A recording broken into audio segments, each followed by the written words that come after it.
I've been overworked. Escaflowne, Tenchi Muyo, and Steam Detectives took a lot out of me. I needed to cover something short, light, and maybe kind of stupid. And I found just that in Wild 7.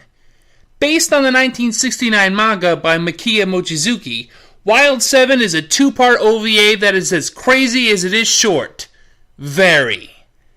It's about a team of former criminals roped into law enforcement for the purpose of taking out terrorists and gangsters. The rest of the police are either too cowardly or too corrupt to stop.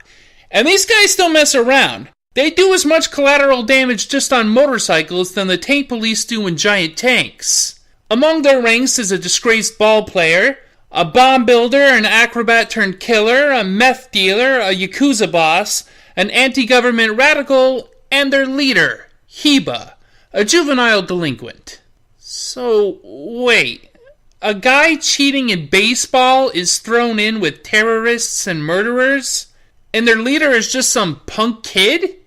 Yep, sure is anime. As you would expect, they're constantly being called loose cannons by law officials, but love to throw their weight around. The only person it doesn't work on is their superior, this Japanese Clark Kent, Kusanami. He is a hard ass who's constantly chewing them out for their reckless behavior, but unlike other officials, he holds actual power over them. He's not a fan of the punk's casual attitude. I didn't come here to get your views on an alternate plan. I'm giving you an order. You just operate like a well-oiled piece of machinery. Do exactly as I tell you. Soup sends Kaneda here to kill a guy who runs a host club training business that's a front for terrorist activities. He's supposed to use a small bomb to kill the man, but he just can't help dicking around with his target to get information. I have the authority to exterminate people on the spot. No need for complicated procedures like arrests, investigations, or corrupt courts. I don't believe you. Oh, really? We're called the Wild 7.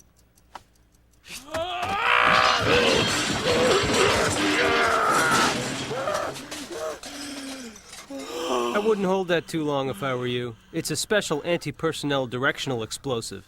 All right, you'll die too! That's right, it's 50-50. I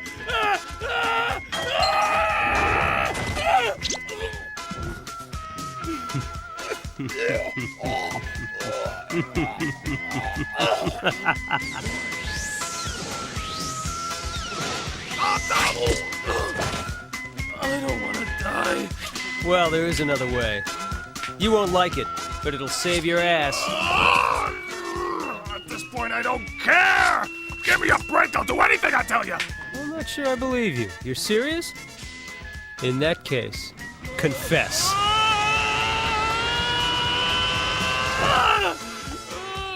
Go to the police and give up your entire organization, everything you've done, and the names of your associates. Are you willing to admit everything? Kaneda offers the ugly mug a chance to confess to the police, which he hopes will lead the authorities to root out everyone in his gang. But Soups isn't stupid enough to believe that. These guys have a lot of connections, and threatening their leader is just going to make him rabbit away for protection from the corrupt politicians. Hey, you've gone past the police department. Did you miss it? You're not thinking of reneging on your promise now, are you? Get me out of here!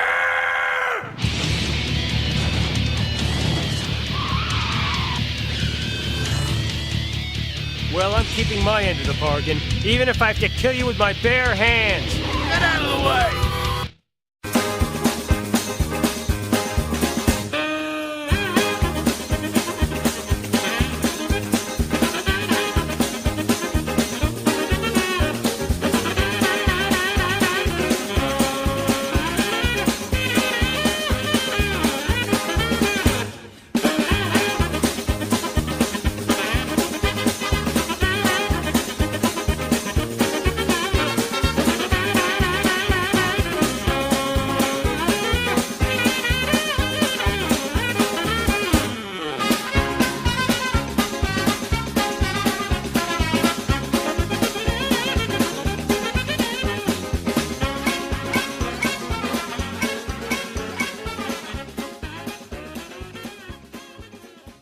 The punk follows the boss to this fortress of a building where he hopes to be protected. But it turns out the ugly bastard is just a dupe being used as bait to lure the punk in to be killed. The real brains of the operation arms the building's many traps, which prevent law enforcement from penetrating it.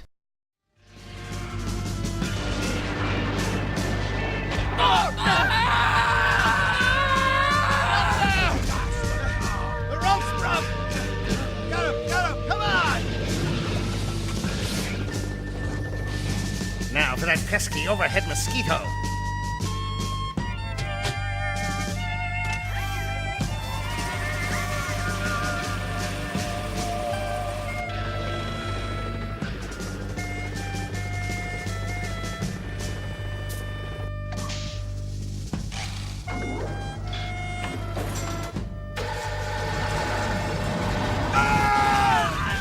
I can't imagine what the contractors thought installing that.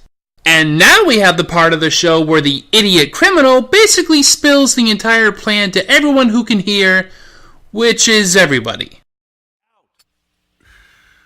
Don't worry about that. In a few minutes, the police will be pulled back. The Honorable Master is already devising a scheme within the government to salvage our reputation. That should do the trick. How can you be so sure? It's simple politics. The government manipulates the police department, and that government is composed of elected politicians. A certain number of those elected politicians take hidden money and eventually orders from our Honorable Master. The campaign contributions he provides buys their loyalty. When he needs favors, such as in the current situation, he exerts his influence. Then these representatives pressure the local authorities to look the other way, and we go about our business. It's quite effective. Kusanami's right. The corruption's so widespread we have to take matters into our own hands. Wait, is this thing still on?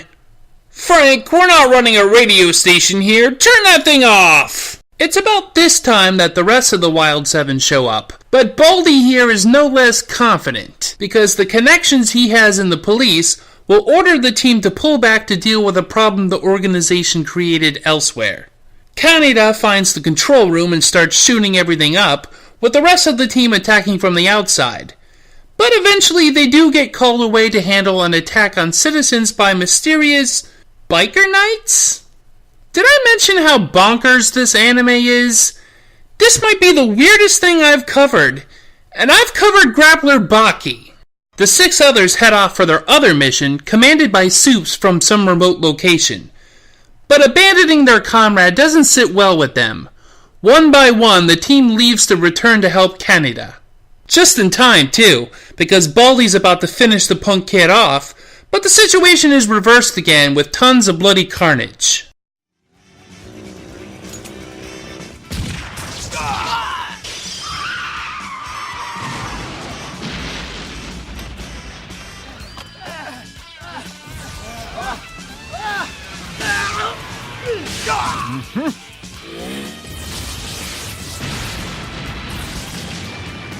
Doors open!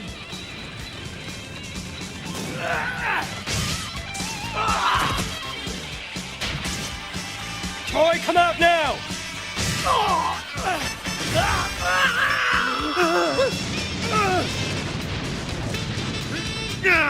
Heba!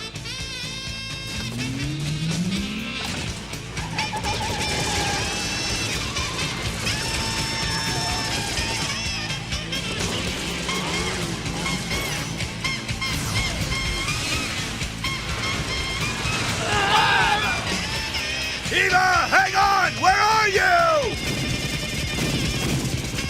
Eva! I'm here! You are? Oh, good!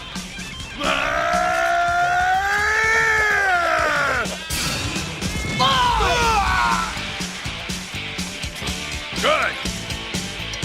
You okay?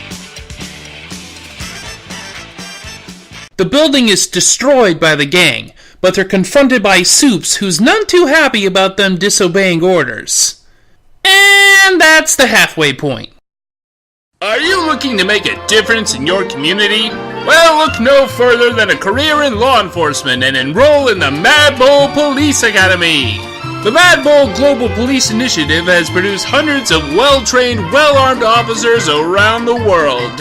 Officers looking to perhaps let out a little repressed aggression by acting zealously in the name of the law to punish criminals. Enroll today and you'll learn many valuable skills. Skills such as vehicle pursuit, covert operations, negotiation, interrogation, procedural ethics, interdepartmental cooperation, and so much more. Soon, you'll exhibit the same judicious reasoning and grace under pressure as Mad Bull himself. We have branches all across America, Japan, and even in future Japan. The Mad Bull Police Academy. Enroll today and make crime pay. If they can still stand, then you gotta keep pulling the trigger till they lie down. The second episode is arguably weirder than the first one, and pretty much picks up where the first one left off. The Wild 7, -1, are summoned to a parking garage where Soups can properly lecture them after they didn't save the train station from the biker knights. I say -1, but the missing one, the baseball player guy, eventually shows up bloodied and beaten. Apparently, he had been given a secret mission by Soups that the stuffed suit refuses to divulge. He tells them that he's taking him to the hospital, but the others are suspicious. The gang assembles at the punk's favorite cafe, where they speculate about their place in law enforcement, ever paranoid about Kusanami's motivations. Hey, something's fishy with Kusanami, I'm telling you. He was surprised when Hapiaku spoke. Right? Yeah, he's got to be hiding something from us. He wouldn't even tell us which hospital Hapiaku was being taken to. It all has to do with these motorcycle knights. I think they're grooming them to be the new Wild 7. What? That's why he said Hapiaku's mission was completed. I suspect we'll all vanish. Like magic. It'd be easy. After all, we're just death row criminals.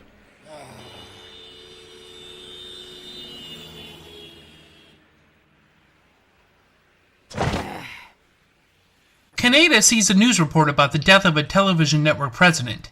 It seems that the same guy who was pulling the strings in the previous episode ordered a hit on the guy, and now has a new underling to do his dirty work. The punk confronts Kusanami with the suspicions of the group that they're going to be replaced, eliminated for disobeying orders. Soups clams up and Kaneda heads off to investigate how his teammate was hurt, encountering the biker knights. This must be how they trapped Hapiaku. Looks like there's only one way out of here. And I'll have to try it.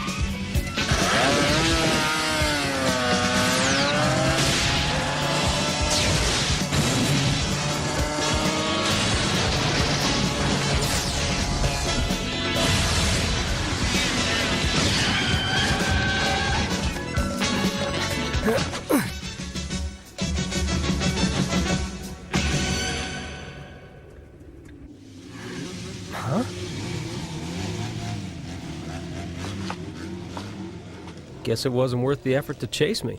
Woo, you never saw the actual Kaneda do that, now did you? That's some Loop on the Third maneuvering right there. Also, I want a series about those motorcycle knights. Nothing too long, just 50, 60 episodes. Kaneda stumbles onto the hideout of the knights, an enormous conspicuous castle. Inside, the corrupt businessmen of this episode make some shady network deals in what I can only imagine reflects how similar meetings go in real life. Right here. Oh, I put in a little honorarium just to cover your expenses. It's gonna be a real winner, fellas. The ratings are gonna go through the roof and everyone's gonna make money.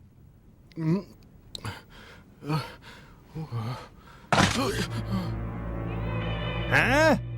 I was a friend of President Sawaguchi's, and he never told me anything about his daughter becoming a wrestler. In fact, I don't believe he approved this idea. And from what I've been hearing, you're behind it. Is that right? How do you know? The whole bunch of executives who were close to the president have been laid off recently. And the board of directors was paid under the table to bring you in to fill the position. It's clear to me what's going on. You gangsters are trying to take over the Teikoku TV network. It's all beginning to make sense. I don't think President Sawaguchi died in an accident at all. I think you murdered him! This is all part of a big conspiracy! Let's go to the police and tell them what we've discovered.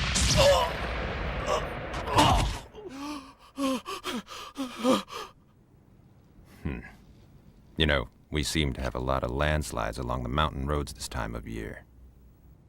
It's a really terrible way to die. Your body gets totally smashed up to the point where your face is unidentifiable. I wouldn't wish that kind of accident on anybody, but it happens.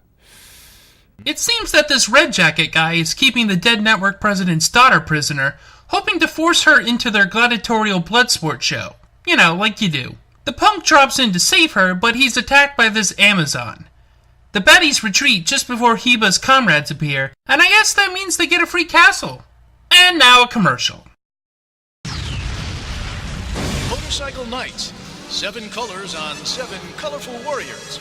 7 crusaders whose mission is to defend the weak. 7 masked avengers, standing firm against the forces of evil.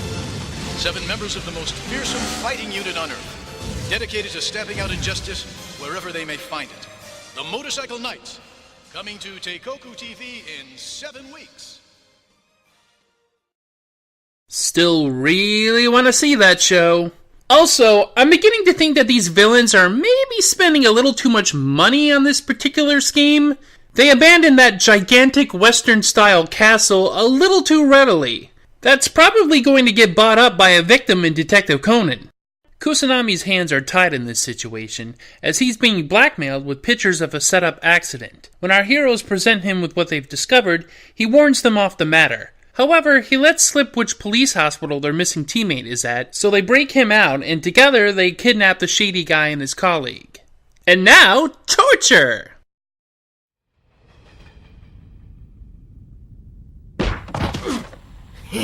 Wait a minute, I have rights!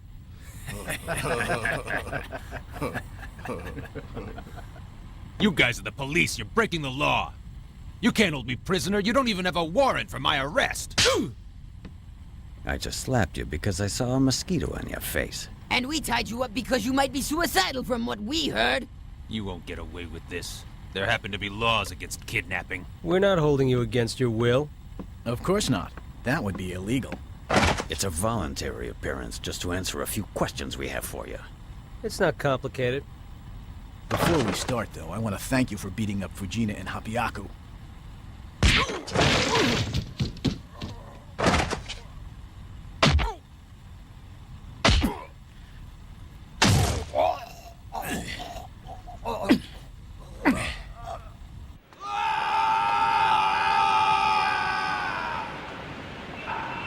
What a wonderful example they're setting. Hey, screw the rule of law, right?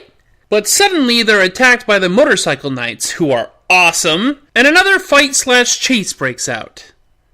Eventually, the punk squares off with the leader, who turns out to be the Amazon, and like before, she easily overpowers him, beginning to strangle him on the roof of the train. But he launches her in front of an incoming passing train. The shady guy is arrested by the regular police, who chide the Wild Seven for their tactics. The gang leader reflects on the tragedy that is civil rights. Soups attends a party for the corrupt television station where the shady guy, who's been released by the authorities, addresses the crowd, but the Wild Seven crash in. The punk refuses to back off. In an untenable position because of the blackmail, Kusanami does the only thing he can think of and shoots the shady guy himself. The guy is rescued by what appears to be his Amazon, and believing he's dying, he lets slip the connection with the real puppet master. However, the whole thing has been a ruse. The woman behind the mask isn't the Amazon, but the network president's daughter. And with his plot uncovered, the man behind the man is arrested. Shady guy is executed for real by the punk in a great trick shot, and the day is saved thanks to police brutality. While the limp-wristed pussy police cart away the mastermind, Heba shows that he respects Soups after all. The end. What an enjoyably stupid anime, though it does have kind of worrying politics.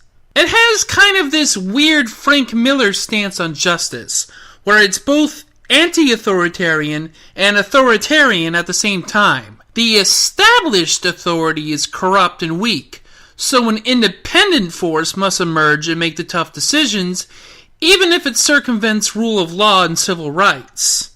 Well, it beats the hell out of me. Once we're given an assignment, we're supposed to have a free hand, and it's supposed to be legal as long as we confine it to the criminal target. We know regular cops are restricted by the laws that were meant to protect innocent citizens, not the bad guys, so they're stuck. Even if they have proof a criminal committed a crime, a lot of times they have to set them free. But we were created to bypass those rules and make sure vicious criminals don't escape punishment. If that's true, Heba, then how come we're being blocked just when we're about to take Kuramatsu down? The team has no problem killing. Often that's their specific job. And they have nothing but disdain for laws, and everybody in law enforcement that gets in their way is painted as unreasonable. The irony is that they constantly moan about how they're treated like dirt for being criminals, but they treat criminals the same, and worse. But, maybe I'm overthinking it. It's just dumb, violent pablum. Titles like this were a dime a dozen in the 80s and 90s. I'd rather partake of junk food anime like this than desperate messes like Harmageddon or Virus Buster Surge any day. See ya!